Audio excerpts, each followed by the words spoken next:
Shalom Aleihim, Bapak Yahweh memberkati. Ya, kita ketemu lagi dengan saya Bambang dari Klaten Messianic Center. Klaten Messianic Center adalah wadah untuk kita belajar kitab suci dengan pola Ibrani.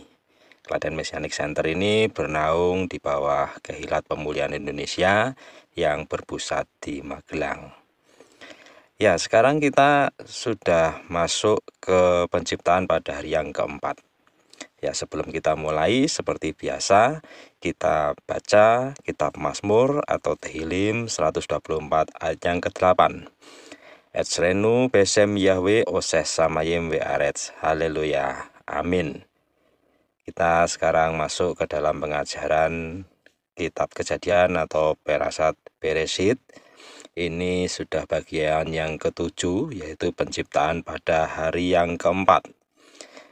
Kita nanti akan baca kitab Kejadian atau kitab Bereshit pasal 1 ayat 14 sampai dengan 19.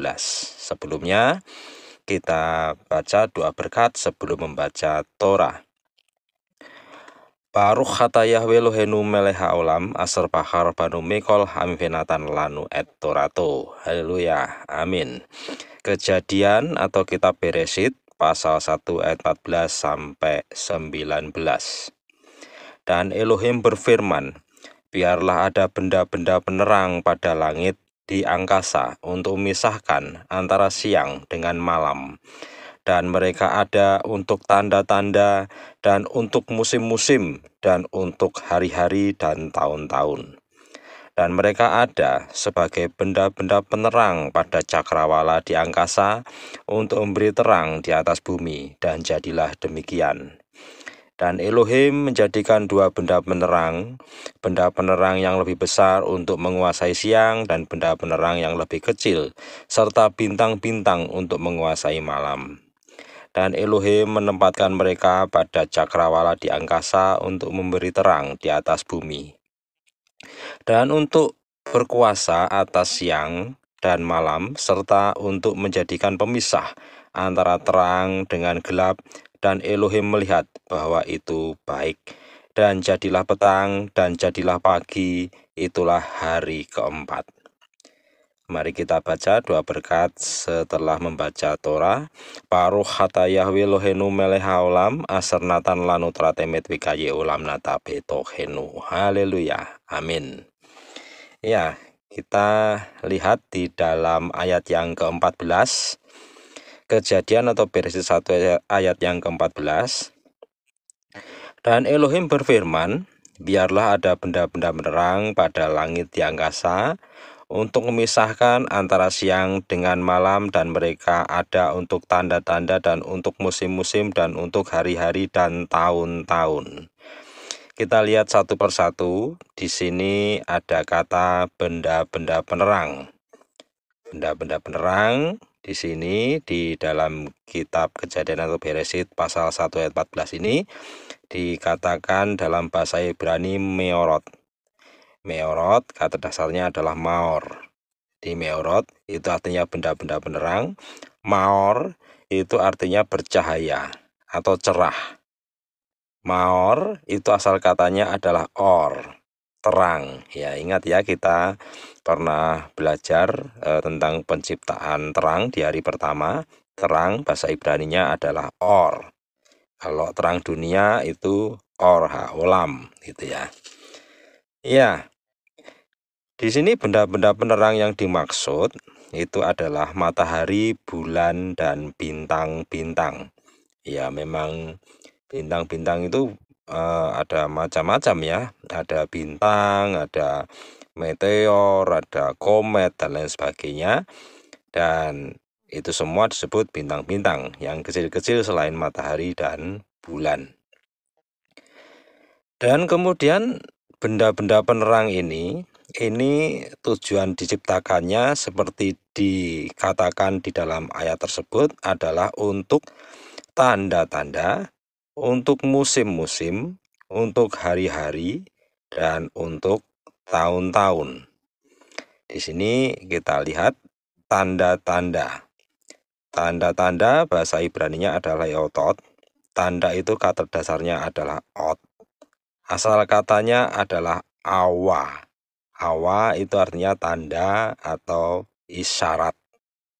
Dan benda-benda penerang itu yang paling sering digunakan sebagai tanda-tanda itu adalah bintang-bintang. Ya, untuk macam-macam hal ya. Misalnya untuk penunjuk arah ketika seseorang di hutan atau di laut gitu. Itu biasa menggunakan bintang sebagai penunjuk arah. Lalu kemudian untuk penunjuk terjadinya suatu peristiwa.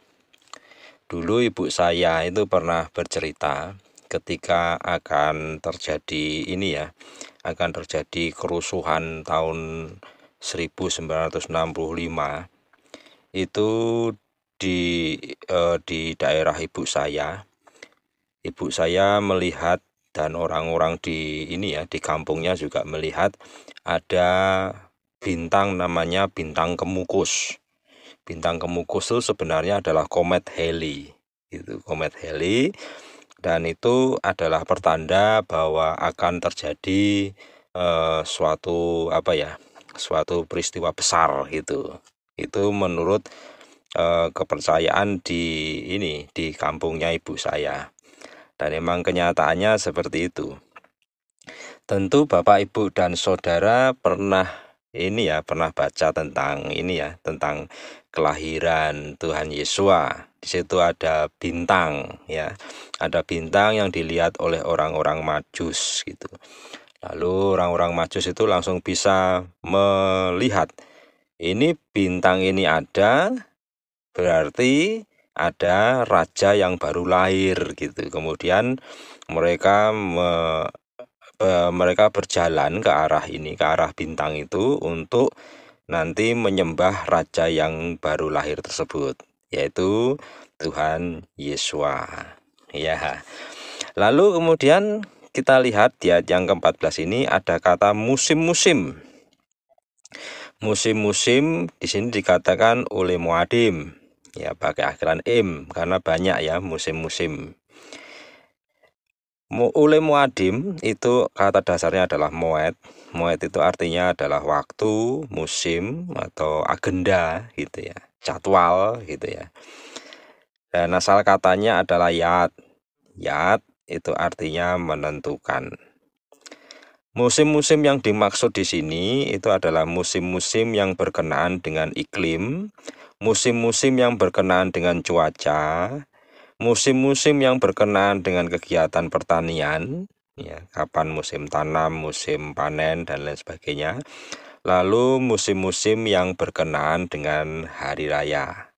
Ini ada 7 hari raya yang diperintahkan oleh Bapa Yahweh untuk diperingati, dan ini didasarkan kepada musim-musim. Yang mendasarkan kepada musim itu Bapa Yahweh sendiri. Nanti bisa dilihat di dalam kitab Imamat atau Wayikra pasal 23. Di situ Bapak Yahweh menetapkan hari raya dan semuanya ditetapkan berdasarkan berdasarkan musim-musim. Di ayat ini juga dikatakan ada benda-benda penerang ini ada untuk hari-hari gitu, hari-hari. Hari-hari itu bahasa Ibraninya adalah ule yamim, itu dan untuk hari-hari gitu ya. Ule yamim ada akhiran im juga, jadi harinya banyak. Asal katanya adalah yom. Yom itu artinya hari. Jadi misalnya hari Minggu yom rison, hari Senin yom seni, hari Selasa yom selisi, dan seterusnya gitu ya, sampai dengan yom sisi hari Jumat. Nanti hari Sabtu itu tidak pakai yom tapi langsung sabat, karena sabat itu bukan nama hari. Sabat itu adalah istilah yang artinya adalah istirahat. Ya, ini perlu diingat ya. Jadi sabat itu bukan nama hari, tetapi itu adalah istilah yang artinya adalah istirahat.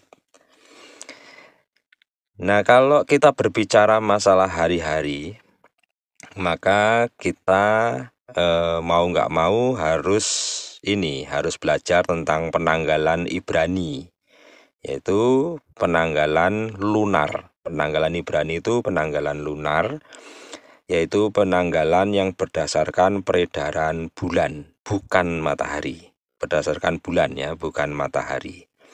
Jadi pergantian harinya itu kira-kira pada jam 6 sore, sekitar jam 6 sore. Makanya banyak orang itu merayakan hari Sabat itu dimulainya hari Jumat jam 6 sore. Hari Jumat jam 6 sore itu sudah masuk hari Sabat, nanti sampai Sabtu jam 6 sore. Itu adalah Sabat yang diperintahkan oleh Bapak Yahweh untuk mengingat, untuk mengkuduskannya. Nah, kita lihat sekarang nama-nama hari Ibrani. Ya, nama-nama hari Ibrani di sini ada seperti yang saya katakan tadi, Yom Rishon, Yom Sheni, Yom Shlisi, Yom Revi'i, Yom Kamisi, Yom Sisi, kemudian Sabat. Jadi ini hari pertama sampai dengan yang ke-7. Di sini nanti kalau Bapak Ibu dan Saudara itu ya, itu di pergaulan sehari-hari atau di media sosial, kemudian ada yang menggunakan bahasa Ibrani, kemudian mereka mengatakan Yom Shlisi, itu artinya adalah hari Selasa. Ini mudah sekali diingat-ingat karena hampir sama ya ini namanya, kecuali hari Jumat Yom Sisi. Sisi itu 6 artinya. Ya. Lalu di sini juga dikatakan bahwa benda-benda penerang itu ada, itu untuk memisahkan tahun-tahun. Tahun-tahun itu bahasa Ibraninya adalah Shanim. Di sini W Shanim, dan tahun-tahun. W itu dan, lalu Shanim, tahun-tahun. Kata dasarnya adalah Shana. Shana itu artinya setahun atau 1 tahun, Shana. Asal katanya adalah Shana, ya. Shana tanpa huruf H di akhirnya, jadi tanpa akhiran H. Shana itu artinya adalah mengganti. Nah, kalau kita masuk ke dalam tahun-tahun, maka kita juga harus kembali kepada penanggalan Ibrani. Penanggalan Ibrani itu disebut Haluah Ha-Ivri.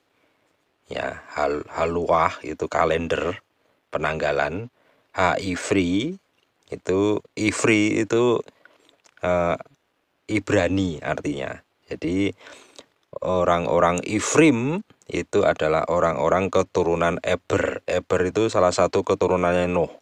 Coba dilihat keturunan Nuh, di situ ada orang yang namanya Eber. Nah, dari Eber ini muncul orang-orang Ibrani. Jadi orang Ibrani itu adalah orang-orang keturunan Eber. Jadi meskipun belum ada bangsa Israel, Abraham itu kan kakeknya Yakov ya. Yakov itu Israel gitu. Jadi meskipun belum ada Yakov, meskipun belum ada Israel, Abraham itu disebut orang Ibrani, disebut orang Ifrim dia. Karena dia adalah keturunan si Eber. Penanggalan Ibrani disebut Haluah Ha-Ivri atau kalender Ibrani. Di dalam Kejadian atau Bereshit pasal 1 ayat 14 ini dikatakan bahwa benda-benda penerang itu untuk memisahkan hari-hari dan tahun-tahun. Dengan demikian, penanggalan Ibrani itu dimulainya pada penciptaan pada hari yang keempat ini. Nah, sekarang sudah tahun 5783. Artinya bumi itu diciptakan itu 5783 tahun yang lalu. Nah, ini menurut kitab suci seperti itu, dan yang saya percayai memang seperti itu. Jadi sejak penciptaan pada hari yang keempat itu perhitungan waktu itu mulai dilakukan, terutama perhitungan bulan itu mulai ditentukan. Nah, sekarang kita lihat bagaimana sejarah penghitungan bulan untuk bulan-bulan Ibrani ya. kita lihat dari sejak penciptaan pada hari yang keempat sampai dengan keluarnya bangsa Israel dari Mitsraim atau dari Mesir. Bangsa Israel itu kan pernah diperbudak di Mesir ya. Jadi sejak penciptaan hari keempat sampai dengan keluarnya bangsa Israel dari Mitsraim, itu tidak terdapat nama-nama bulan dalam bahasa Ibrani. Kalau dalam bahasa Mesir mungkin ada ya, tapi di dalam bahasa Ibrani tidak ada. Nama bulan itu disebut berdasarkan urutan angka. Misalnya, bulan pertama, bulan kedua, bulan ketiga, dan seterusnya. Kemudian dari sejak keluarnya bangsa Israel dari Misraim, itu mulai ditentukan nama-nama bulan. Ya, di dalam kitab suci itu hanya tercatat 4 nama bulan, yaitu bulan Abib, bulan Si, bulan Etanim, dan bulan Bul. Ini arti bisa dilihat ya di ini ya. Saya bikinkan daftarnya, juga jumlah hari dan waktunya itu kalau dihitung dengan penanggalan Gregorian itu bulan apa sampai bulan apa bisa dilihat ya di sini ya. Nah, di sini hanya ada 4 bulan. Mengapa hanya ada 4 bulan yang tercatat? Yang pertama, ini kemungkinan karena 4 nama bulan tersebut adalah bulan-bulan yang penting.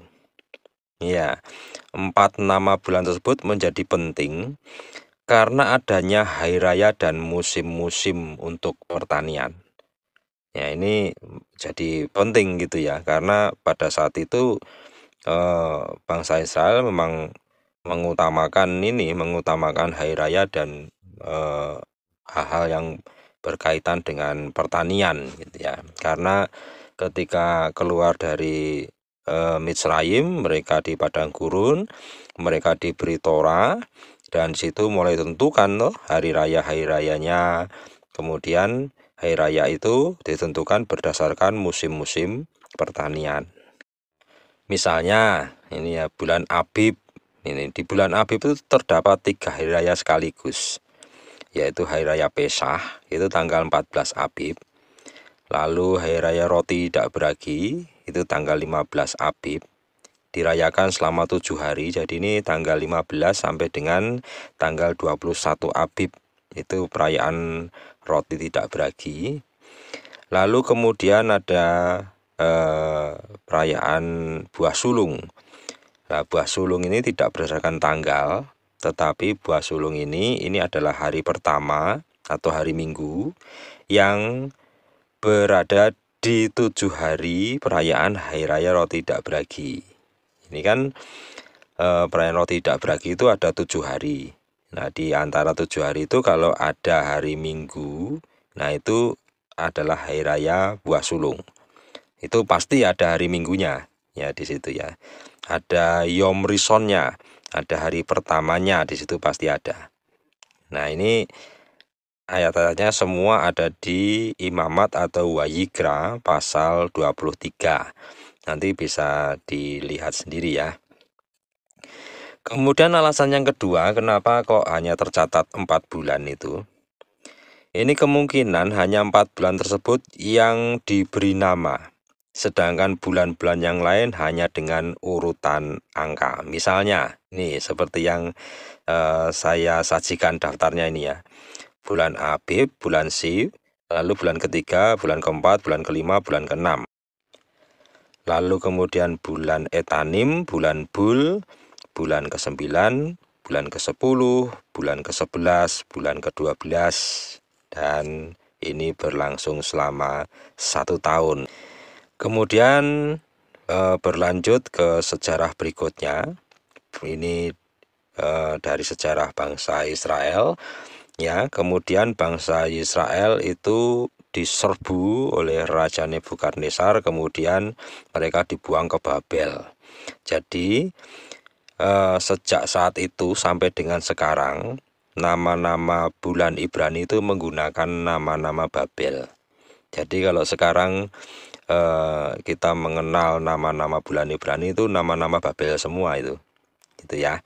Di sini ada 12 bulan sekarang yang memiliki nama, yang tadi kan hanya 4 ya, sekarang ada 12.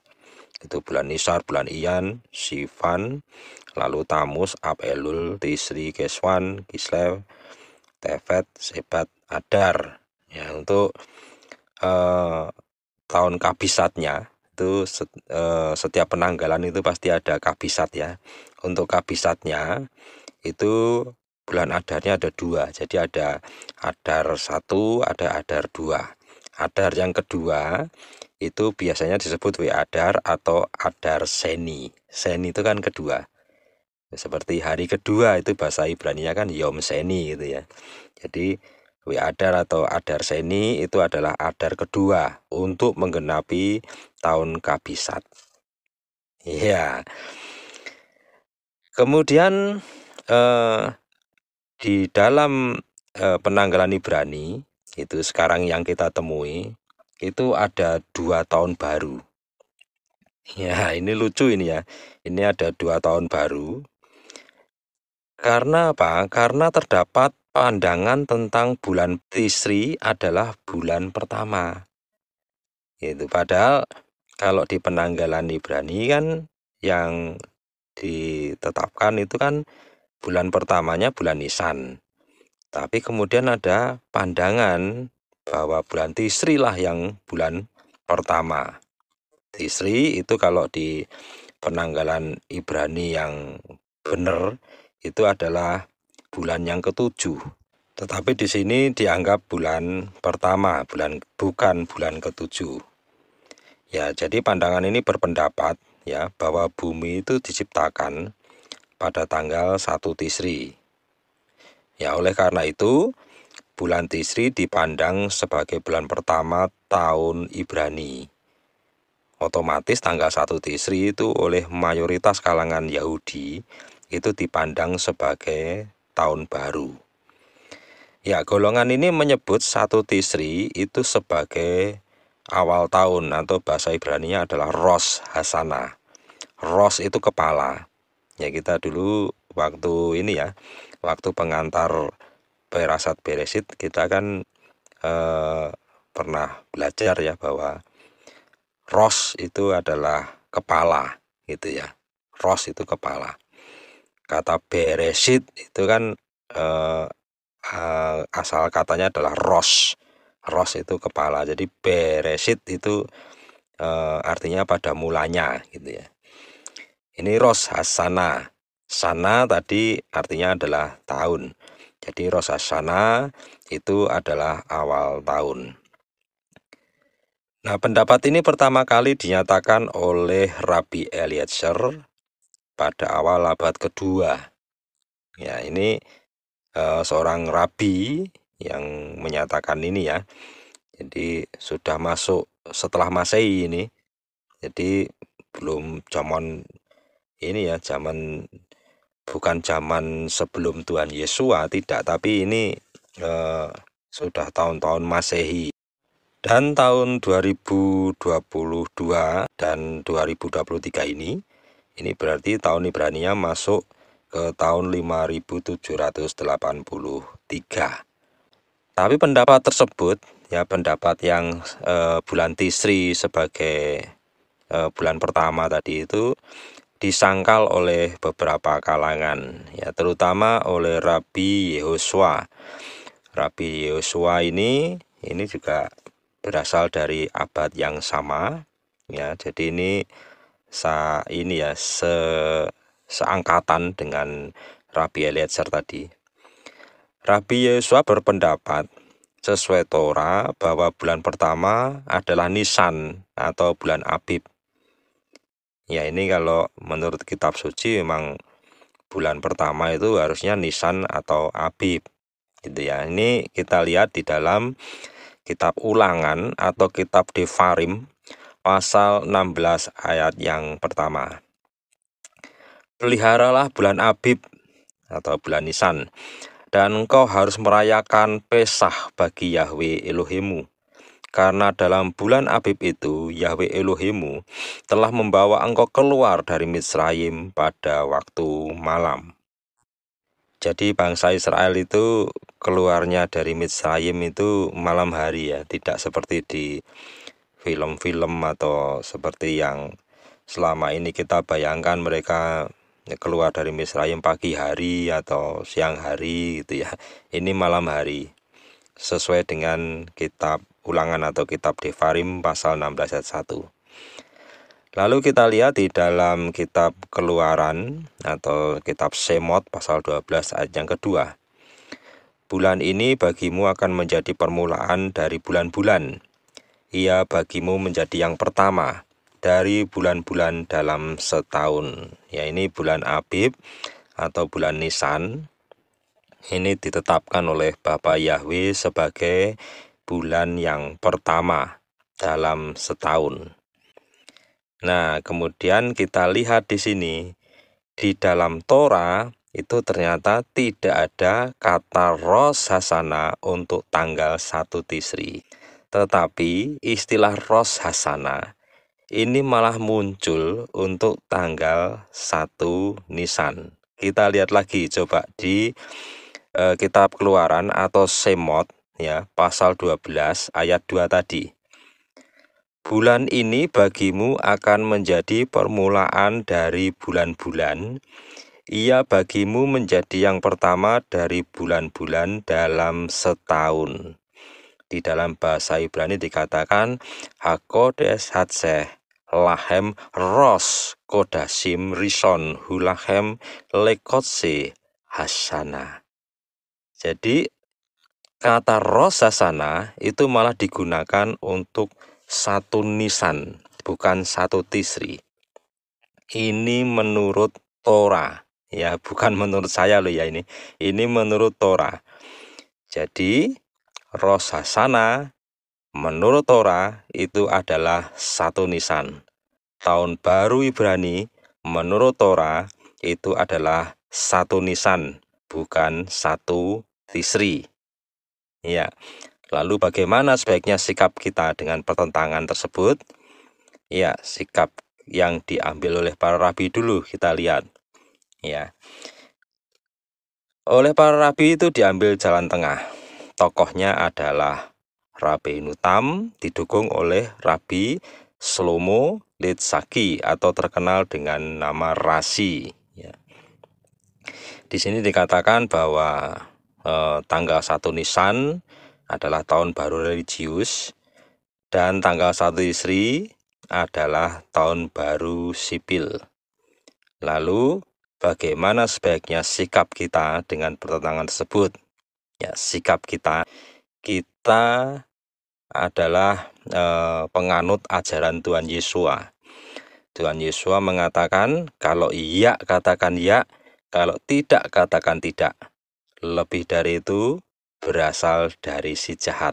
Ya, meskipun kelihatannya baik, tetapi ternyata nanti malah menentang Torah gitu ya. Jadi sikap kita iya kalau iya, tidak kalau tidak.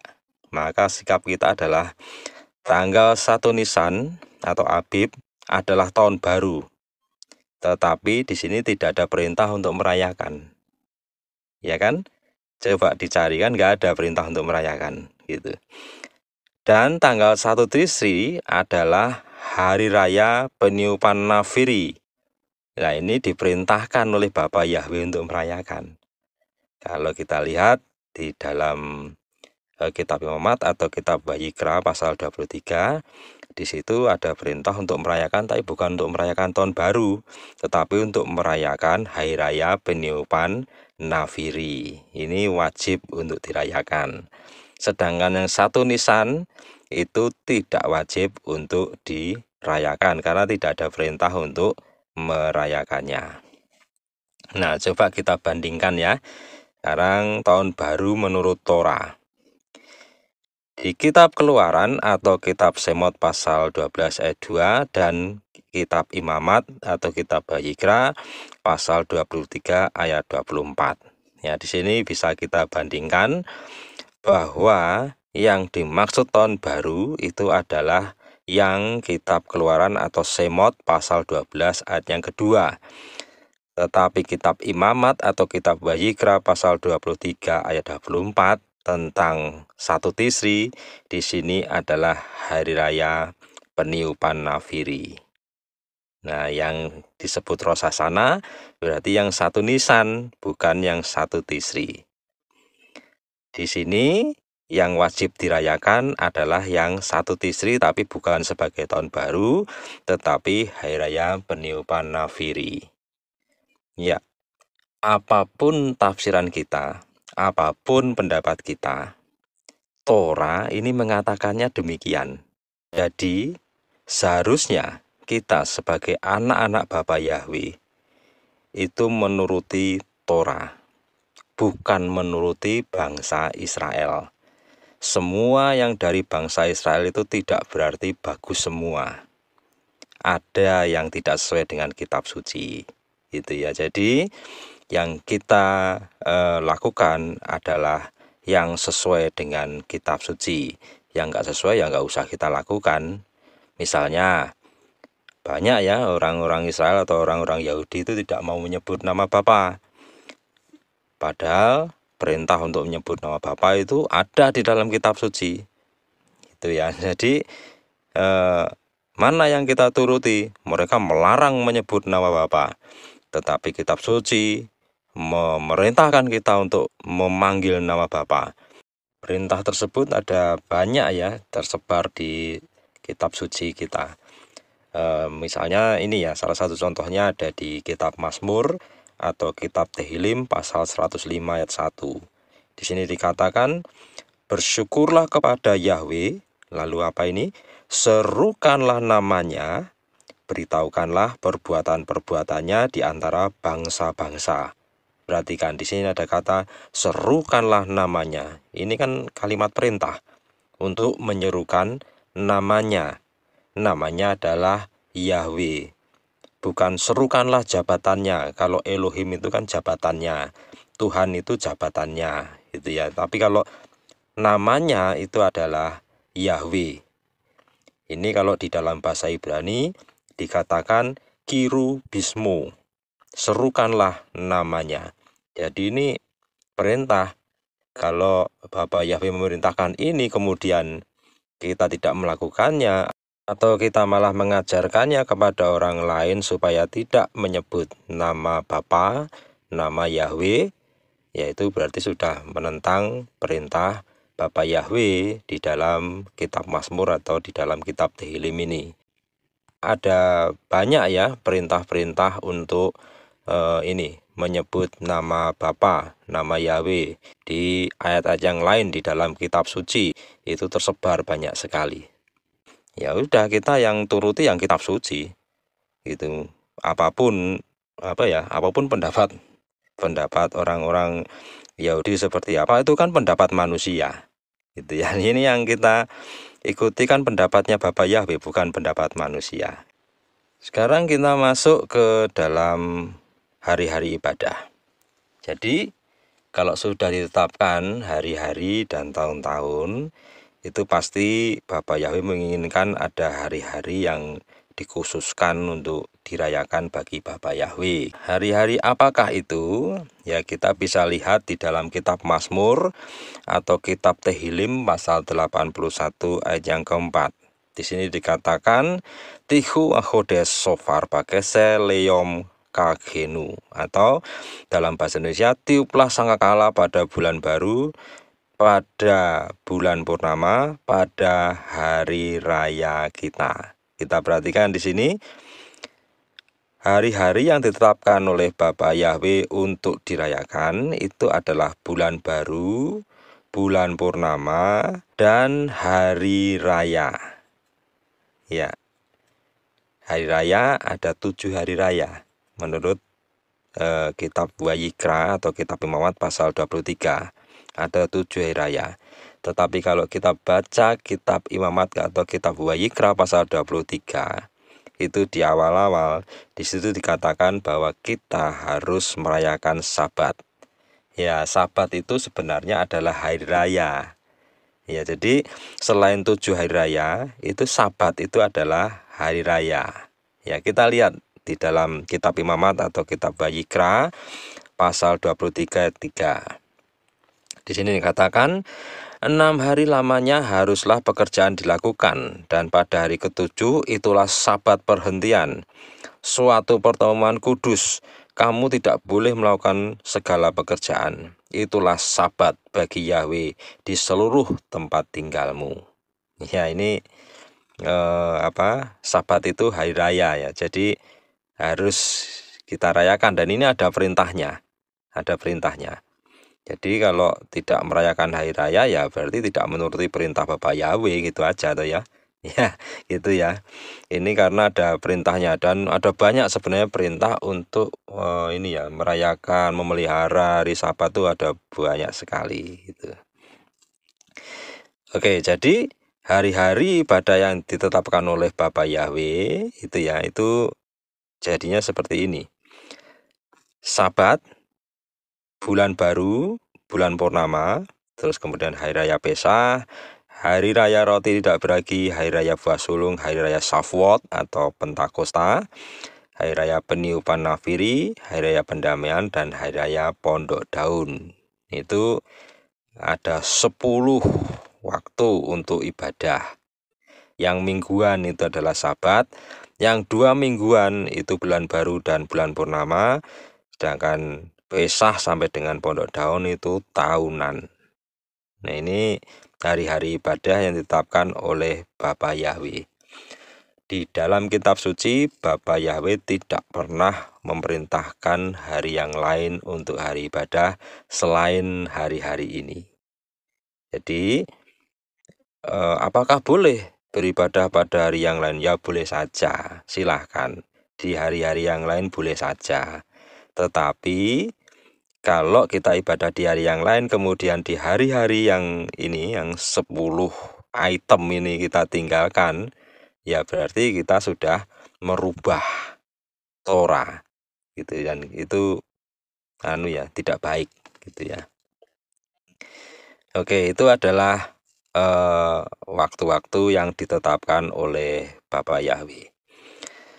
Sekarang kalau kita melihat di dalam kitab Kejadian atau kitab Beresit pasal 1 ayat 14 sampai dengan ayat yang ke-19 ini. Di sini sebenarnya ada nubuat ya, nubuat untuk bangsa Israel. Ini nubuat yang pertama kali untuk bangsa Israel. Nah, di sini kita lihat Kejadian atau Beresit pasal 1 ayat 15. Di sini dikatakan, dan mereka, benda-benda penerang itu ya, dan mereka ada sebagai benda-benda penerang pada cakrawala di angkasa untuk memberi terang di atas bumi, dan jadilah demikian. Coba perhatikan ya, untuk memberi terang di atas bumi. Sekarang kita lihat di dalam kitab Yesaya atau Yesayahu pasal 10 ayat yang ke-17. Di sini dikatakan, dan terang Israel akan menjadi api, dan yang Maha Kudus sebagai nyala api, dan itu akan membakar dan melahap onak dan semak duri dalam 1 hari.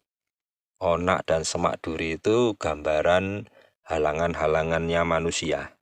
Ya, ini seperti kutukan yang diterima manusia ya. Jadi nanti bisa dibaca di kitab Kejadian atau Beresit pasal 3.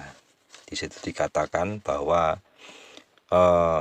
semak duri itu menjadi penghalang ya bagi manusia. Jadi semak duri itu adalah gambaran dari hal-hal yang menghalangi manusia.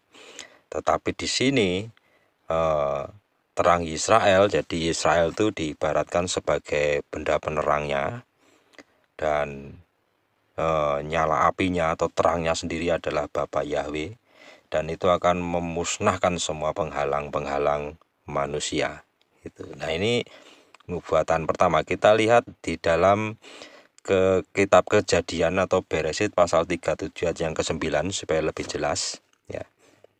Kita lihat mimpi dari Yosef. Yosef itu anaknya Yakov.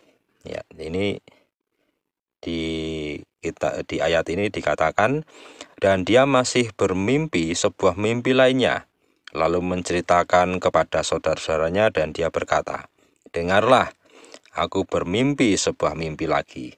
Maka tampaklah, kita lihat di sini, matahari dan bulan dan 11 bintang-bintang yang bersujud kepadaku. Jadi, matahari, bulan, dan bintang-bintang itu adalah gambaran dari Israel. Ini selaras dengan yang disampaikan oleh Nabi Yesaya tadi, bahwa terang Israel itu akan menjadi api, itu ya. Jadi Israel itu dipandang sebagai benda penerang. Lalu di kitab Beresit tentang mimpi Yosef ini, di sini Israel itu digambarkan sebagai matahari, bulan, dan bintang-bintang. Ya, ini selaras sekali ya. Jadi di sini di dalam kitab Yesaya atau Yesayahu pasal 10 ayat 17 tadi ya. Itu Israel itu adalah pemberi terang Bapa Yahweh bagi bangsa-bangsa. Sedangkan di kitab Kejadian atau kitab Beresit pasal 37 ayat 9, Israel diibaratkan sebagai matahari, bulan, dan bintang-bintang. Apakah ini suatu hal yang kebetulan? Ya kita lihat ya, pasti kitab suci itu pasti akan menjelaskan dengan sejelas-jelasnya. Itu tidak mungkin akan meninggalkan teka-teki itu ya, tapi akan menjelaskan sejelas-jelasnya. Kita perhatikan gambaran Bapa Yahweh tentang jumlah bangsa Israel sekarang. Ya, di sini kalau kita lihat misalnya ya, di dalam kitab Ulangan atau kitab Devarim pasal 1:10 di sini dikatakan bahwa Yahweh Elohimmu telah membuat kamu bertambah banyak dan lihatlah, hari ini kamu seperti apa ini? Seperti bintang-bintang di angkasa banyaknya. Jadi bintang-bintang itu adalah gambaran dari anak-anak Israel, anak-anak Yakov. Keturunan Yakov itu digambarkan sebagai bintang-bintang. Nah ini Bapa Yahweh itu menggambarkannya, jumlah Israel itu seperti bintang di angkasa. Artinya ini bangsa Israel ini akan menjadi penerang bagi bangsa-bangsa. Lalu kemudian juga ada ayat yang lain yang mengatakan bahwa jumlah mereka dan seperti pasir di laut. Artinya meskipun mereka menjadi penerang bagi bangsa-bangsa, ya, mereka tetaplah debu tanah.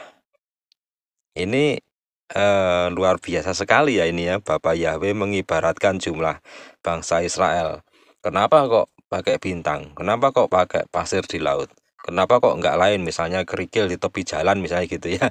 Itu atau apa seperti banyaknya seperti daun di hutan gitu. Kan tidak ya. Itu tapi yang dipilih kata-katanya adalah bintang dan pasir di laut. Saya percaya bahwa apapun yang tertulis di dalam kitab suci, bukan hanya kata ya, huruf yang tertulis di dalam kitab suci, itu pasti ada artinya, pasti ada maknanya.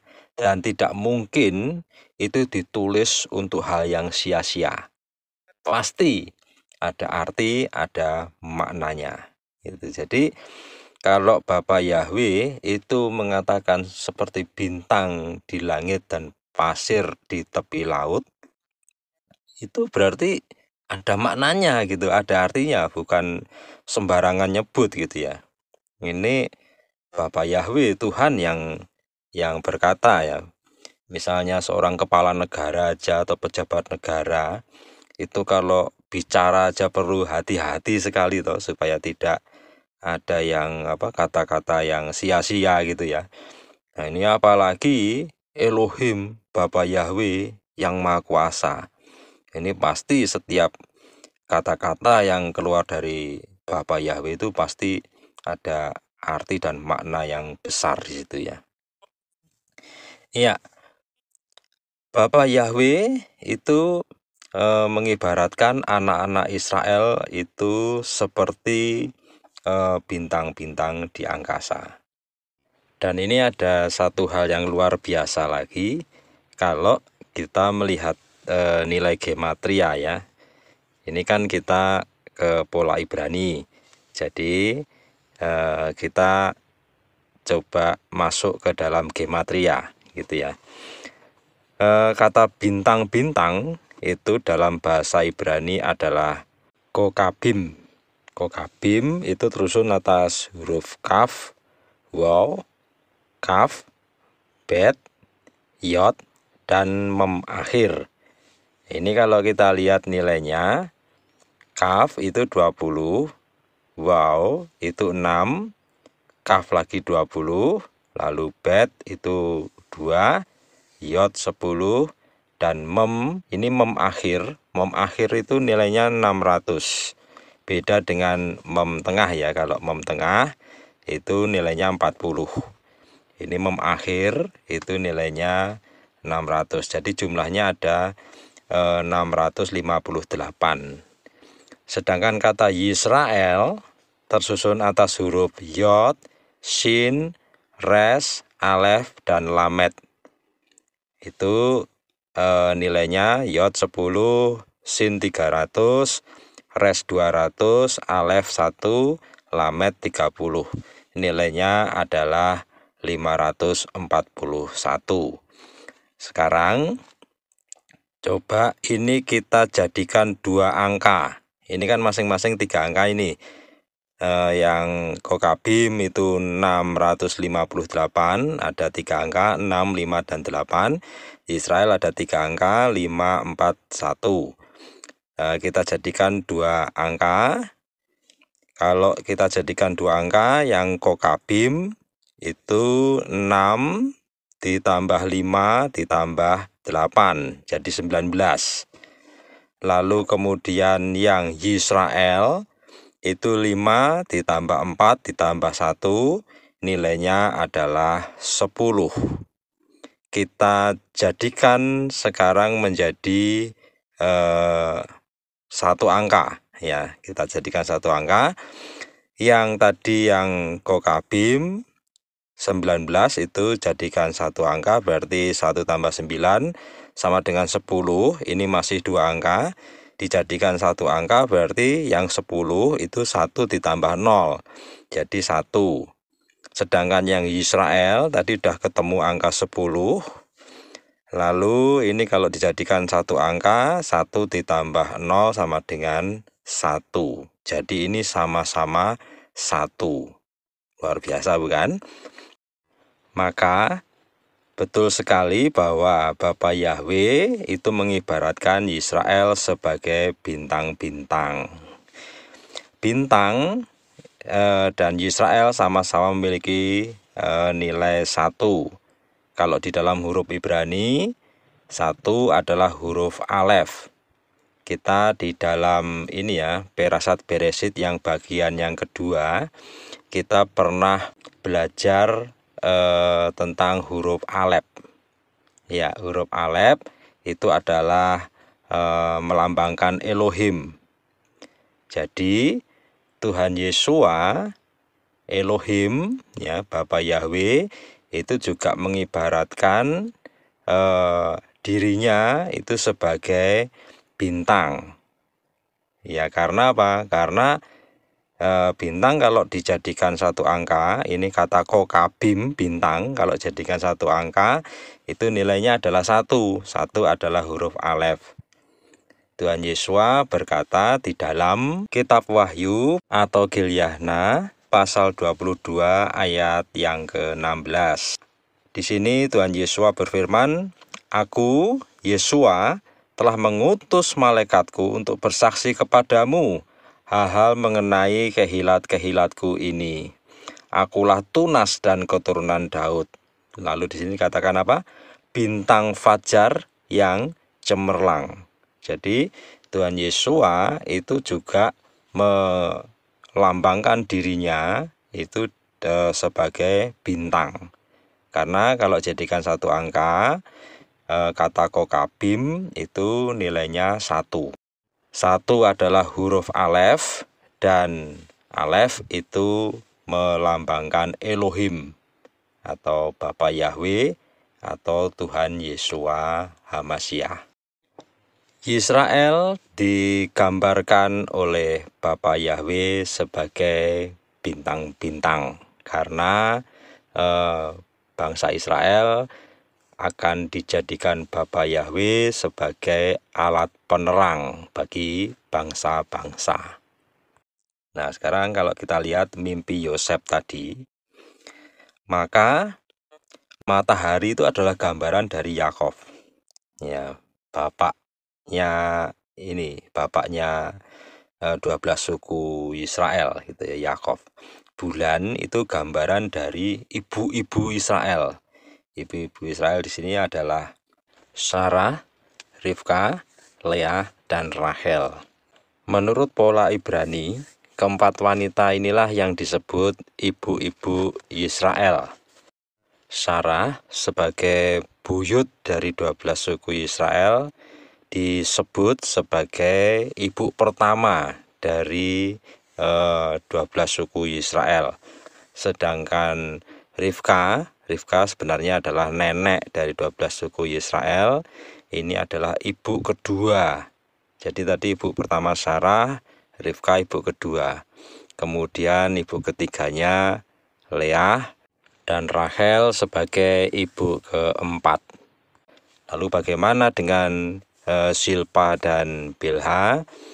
Silpa dan Bilha juga melahirkan anak-anak Yakov yang menjadi bagian dari 12 suku Israel. Tetapi Silpa itu adalah pelayan dari Leah.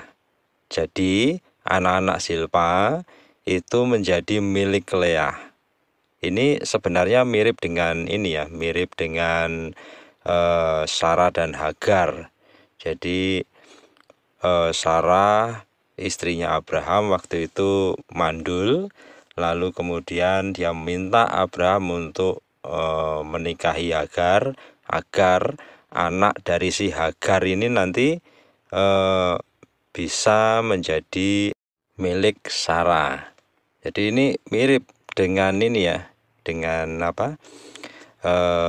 Sarah dan Hagar. Demikian pula dengan Bilha. Bilha itu adalah pelayannya Rachel.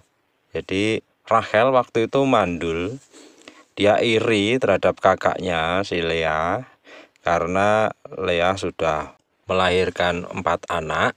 Dia kemudian meminta Yakov untuk memperistri Bilha pelayannya ini, dengan harapan nanti anak-anak Bilha itu menjadi milik Rachel. Dan terjadi, si Bilha melahirkan, lalu kemudian anak-anaknya menjadi milik Rachel.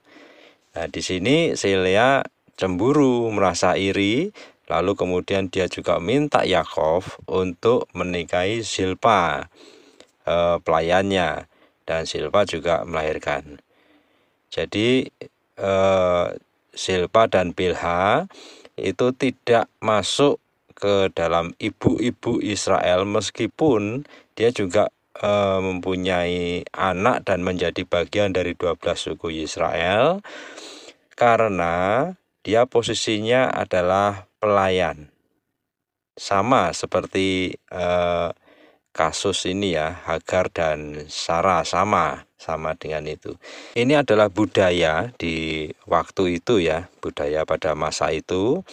Jadi kalau seorang istri itu minta suaminya menikahi pelayannya, maka anak dari pelayan itu menjadi milik majikannya. Jadi itu budayanya seperti itu. Ini yang terjadi pada Silpa dan Bilha. Oleh karena itu, ibu-ibu Israel itu adalah Sarah, Rivka, Leah, dan Rachel. Keempat ini adalah orang-orang merdeka, bukan pelayan, dan mereka berempat adalah istri dalam posisinya sebagai orang merdeka, bukan pelayan. Lalu bintang-bintang adalah gambaran dari anak-anak Yakov. Yakov itu satu saat namanya diganti menjadi Israel oleh Bapa Yahweh. Artinya adalah putra mahkota Elohim atau pangeran Elohim. Itu di anak-anaknya itu digambarkan sebagai bintang-bintang. Bahkan Bapa Yahweh sendiri juga mengatakan bahwa mereka seperti bintang-bintang di angkasa. Maka di dalam kitab Kejadian atau kitab Beresit pasal 1 ayat 15 ini, artinya dalam segala kondisi dan situasi apapun, Israel itu tetap selalu dijadikan penerang bagi bangsa-bangsa oleh Bapa Yahweh. Ya, ini mau diakui ataupun tidak, ini Bapa Yahweh yang menetapkannya seperti itu. Gitu ya. Ya. Kita lihat di ayat yang ke-16. Dan Elohim menjadikan dua penerang, benda penerang yang lebih besar untuk menguasai siang, dan benda penerang yang kecil serta bintang-bintang untuk menguasai malam. Ya, ini dalam segala situasi Israel itu akan selalu menjadi penerang bagi bangsa-bangsa, baik siang maupun malam, kondisi terang maupun kondisi gelap, baik dalam terang maupun dalam kegelapan. Bangsa Israel selalu dijadikan sebagai benda penerang untuk bangsa-bangsa, artinya sebagai alat untuk ini ya, untuk Bapa Yahweh memberi terang kepada bangsa-bangsa. Kita lihat Kejadian atau Beresit pasal 1 ayat 17. Di sini dikatakan, dan Elohim menempatkan mereka pada cakrawala di angkasa. Untuk apa? Untuk memberi terang di atas bumi. Ini tadi kan benda-benda penerangnya kan matahari, bulan, dan bintang-bintang ya. Yakov, 4 ibu Israel, dan bintang-bintang anak-anak Israel itu ditempatkan di atas untuk memberi terang di atas bumi gitu ya. Ini artinya seperti itu. Lalu kemudian yang ayat yang ke-18, dan untuk berkuasa atas siang dan malam, serta untuk menjadi pemisah antara terang dengan gelap. Dan Elohim melihat bahwa itu baik. Ya, ini kalau kita mengamati apa yang dilakukan oleh Bapa Yahweh. Bapa Yahweh itu suka memisahkan ya, memisahkan antara yang pilihannya dengan yang bukan. Gitu. Misalnya gini, hari Sabat. Hari Sabat itu kan dikuduskan. Dikuduskan itu artinya dipisahkan. Dipisahkan oleh Bapa Yahweh terhadap hari-hari yang lain. Israel juga dipisahkan, ya, dipisahkan dari bangsa-bangsa, karena ini akan menjadi alat penerang, menjadi benda penerang. Yang suci itu dipisahkan oleh Bapa Yahweh dari yang enggak suci, gitu ya. Lalu kemudian yang tahir, kalau bahasa Arabnya itu yang halal, gitu ya, itu dipisahkan dari yang enggak tahir, gitu. Itu kesukaannya Bapa Yahweh itu salah satunya adalah memisahkan ya, memisahkan antara yang baik dan yang tidak baik gitu. Itu dipisahkan oleh Bapa Yahweh. Kita lihat di dalam kitab Kejadian atau Beresit pasal 1 ayat 15 sampai 18. Ini adalah nubuat pertama kali tentang bangsa Israel. Bahwa Bapa Yahweh akan memilih suatu bangsa yang akan menjadi terang bagi bangsa-bangsa. Ya, sebagai terang ini sebagai apa saja sebenarnya. Nah, ini rencananya Bapa Yahweh. Bangsa Israel itu nanti akan menjadi imam bagi bangsa-bangsa. Itu rencananya seperti itu. Ya, kita lihat di dalam kitab Keluaran atau kitab Semot pasal 19 ayat yang ke-6. Dan kamu akan menjadi imamat rajani bagiku dan bangsa yang kudus. Inilah firman yang harus engkau sampaikan kepada Bani Israel. Ini disampaikan Bapa Yahweh kepada Musa atau kepada Mose. Ya, ini disampaikan bahwa bangsa Israel itu akan menjadi imam-imam yang memimpin bangsa-bangsa. Ya, itu seperti itu. Nah, sehingga nubuat Israel sebagai terang bagi bangsa-bangsa nantinya bisa terpenuhi itu dengan adanya firman ini. Tetapi ternyata Israelnya gagal. Gagal sebagai imam bagi bangsa-bangsa. Kegagalan Israel ini disebabkan karena terjadinya penyembahan berhala di Sinai. Nah, lalu sebaliknya mereka malah menerima tulah dari Bapa Yahweh. Nah, kegagalan Israel ini memakan korban sampai 3.000 orang loh ini. Ya, 3.000 orang itu tewas. Dan ini merupakan kejadian luar biasa yang terekam di dalam Torah. Di dalam kitab Keluaran atau kitab Semot pasal 32 ayat 35, ini kita bisa lihat ini ya. Rekamannya bisa kita lihat. Di sini dikatakan bahwa dan Yahweh menulai umat itu karena mereka telah membuat anak lembu yang telah Aharon buat. Ya, Aharon itu Harun, kakaknya Musa. Jadi mereka gagal sebagai imam bagi bangsa-bangsa. Tetapi Israel itu kan terdiri dari 12 suku, ya. Dari 12 suku Israel hanya satu suku yang tidak ikut dalam insiden berhala tersebut, yaitu suku Lewi. Bahkan ketika Mose itu turun dari Gunung Sinai, lalu kemudian mereka menantang bangsa Israel, siapa yang mau ikut Yahweh, ikut saya, lalu yang ikut berhala berdiri di sana. Dan ternyata suku Lewi itu berdiri di samping Musa semua. Kemudian suku Lewi dipersenjatai, lalu disuruh membunuh para penyembah-penyembah berhala tersebut. Maka di situ kemudian tewas 3.000 orang. Ya, itu ya. Nah, suku Lewi yang setia ini berdampak positif ya bagi suku Lewi. Jadi suku Lewi ini dan keturunannya kemudian yang berhak berlaku sebagai imam, tetapi untuk bangsa Israel. Ya, bukan untuk dunia, tapi untuk bangsa Israel. Padahal tadi sebenarnya rencananya Israel itu yang akan menjadi imam bagi bangsa-bangsa, tapi gagal. Nah, kemudian ini sekarang suku Lewi, tapi mengimami bangsa Israel. Karena bangsa Israelnya kan gagal, jadi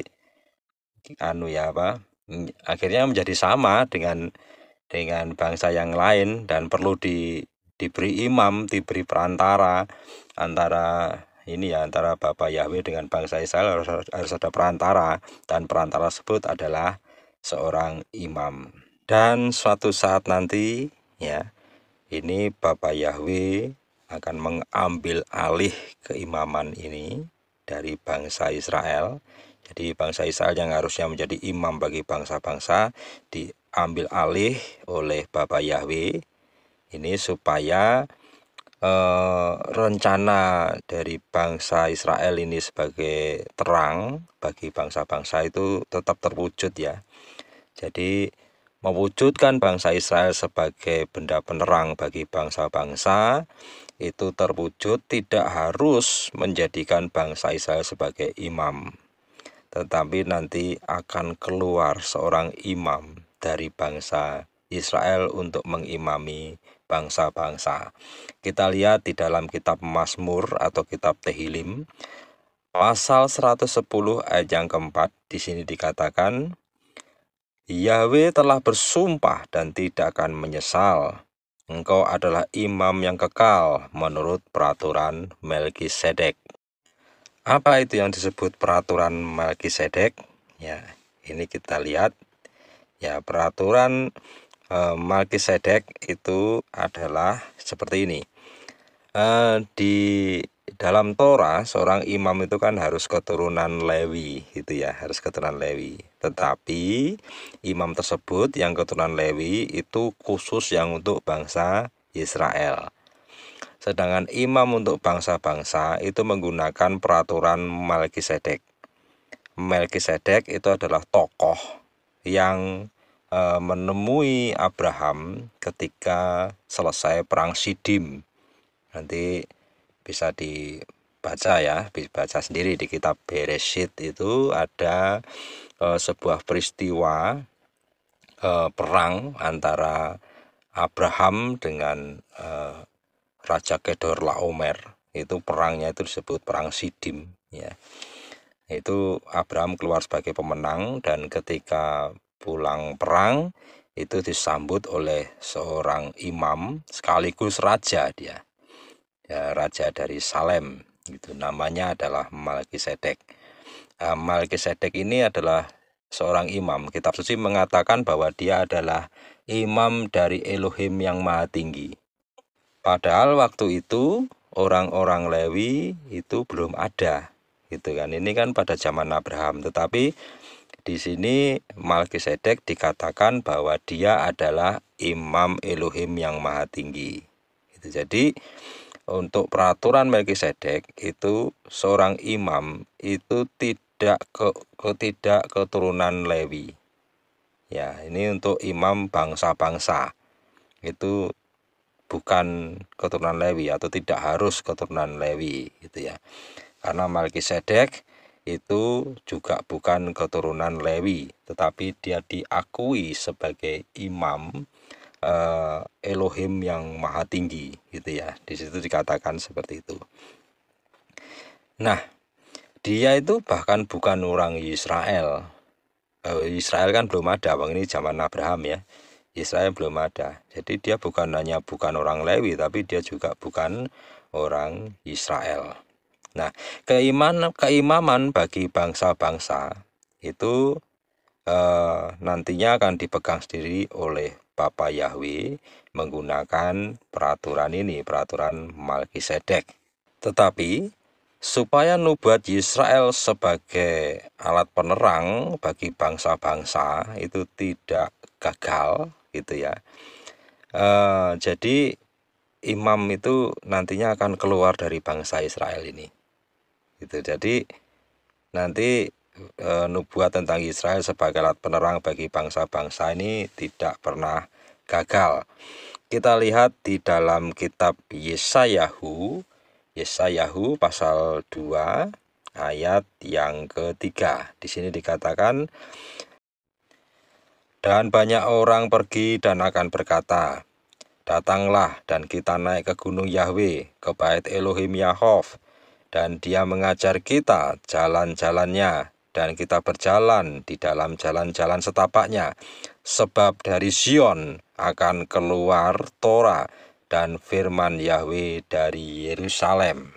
Ya, di sini bangsa Israel itu tetap dijadikan Bapa Yahweh sebagai alat penerang, dan terangnya itu akan keluar dari Sion, dari Yerusalem itu akan keluar dari Israel. Kita lihat sekarang di kitab Yohanes atau kitab Yohanan pasal 4 ayat 22. Kamu menyembah apa yang tidak kamu kenal. Kami menyembah apa yang telah kami kenal. Karena keselamatan itu berasal dari orang-orang Yahudi. Keselamatan itu berasal dari Israel. Keselamatan berasal dari Sion. Nah, ini jadi nubuat tentang Israel sebagai alat penerang bagi bangsa-bangsa itu tidak pernah gagal, karena terang itu tetap akan keluar dari Israel untuk bangsa-bangsa. Ya, kita lihat sekarang di dalam kitab Wahyu atau kitab Gilyahna pasal 12 ayat yang pertama. Di sini nanti malah akan lebih jelas lagi. Di sini Rasul Yohanan itu mendapat penglihatan ya. Di sini dikatakan, dan terlihatlah suatu tanda besar di angkasa, seorang wanita dengan berselubungkan matahari dan bulan di bawah kakinya dan mahkota 12 bintang pada kepalanya. Oke, di sini ada kata matahari, bulan, dan bintang. Tadi matahari, bulan, dan bintang adalah gambaran dari Yakov, ibu Israel, dan 12 suku Israel. Di sini bintangnya ada 12 ya. Jadi ini matahari, bulan, dan bintang-bintang ini adalah gambaran dari Israel. Lalu siapakah wanita ini gitu ya? Wanita itu kalau di dalam kitab suci itu biasanya menggambarkan jemaat ya. Untuk jemaatnya Elohim, jemaatnya Bapa Yahweh itu disebut kehilat. Itu kehilat ya, kita kalau nanti kalau Bapak Ibu dan Saudara itu ya, misalnya ngetik kata gereja gitu. Nanti kan yang muncul kan gambar-gambar bangunan. Tapi coba diketik kehilat ya, pakai K atau pakai H itu ya, kehilat gitu. Nanti yang muncul itu gambar-gambarnya itu nanti yang muncul adalah kumpulan-kumpulan orang. Gitu. Jadi saya lebih suka menggunakan kata kehilat daripada kata gereja atau kata apa ya. Kalau jemaat itu bahasa Arab sebenarnya, tetapi saya nggak menemukan istilah yang lain ya. Jadi ini wanita itu melambangkan jemaat gitu, melambangkan kehilat gitu. Untuk yang baik itu kehilat. Jemaat itu kan ada yang baik, ada yang nggak baik gitu ya. Misalnya penyembah setan itu kan juga disebut jemaat juga gitu, tapi itu kan nggak baik gitu ya. Nah ini wanita di dalam kitab suci itu selalu melambangkan jemaat, umat lah gitu ya, melambangkan umat gitu. Nah, lalu matahari, bulan, dan bintang-bintang melambangkan Israel. Kita lihat sekarang di dalam kitab Romiim pasal 11 ayat yang ke-17. Namun jika beberapa cabang telah dipatahkan dan kamu yang menjadi pohon zaitun liar dientenkan di antara mereka, dan kamu menjadi teman sekutu bagi akar, bagi getah pohon zaitun itu. Dienten itu diginikan ya. Dienten itu misalnya saya punya pohon yang bagus gitu ya. Buahnya itu bagus, hasilnya bagus. Lalu kemudian ada pohon yang lain yang sejenis. Ini harus sejenis ini ya. Yang sejenis dan hasilnya kurang bagus. Kemudian ada tunasnya di situ ya, ada tunas di batangnya itu. Kemudian saya kupas tunasnya itu. Lalu pohon yang bagus tadi itu saya juga kupas kulitnya di suatu bagian. Kemudian tunas dari pohon yang enggak bagus ini saya tempelkan situ, saya ikat. Nanti ini tunas yang dari pohon yang enggak bagus ini nanti hasilnya akan jadi bagus karena makanannya ikut dari pohon yang bagus tadi. Itu namanya dienten gitu ya, namanya dienten. Jadi ini istilah yang benar adalah dientenkan. Nah, zaitun liar itu adalah gambaran dari bangsa-bangsa. Ya, gambaran untuk kita ini bangsa-bangsa. Sedangkan zaitun sejati itu adalah gambaran dari Israel. Nah, di sini jadi Israel sebagai alat penerang bagi bangsa-bangsa itu tetap akan menerangi bumi. Jadi itu tidak gagal. Nanti seperti yang dituliskan di dalam kitab Wahyu atau kitab Gilyahna tadi ya, pasal 12 ayat yang pertama tadi. Jadi di sini katakan wanita itu berselubungkan matahari, bulan, dan bintang-bintang. Jadi ini seluruh tubuhnya ini dari atas sampai ke bawah ini apa? Berselubungkan matahari, bulan, dan bintang-bintang. Artinya apa?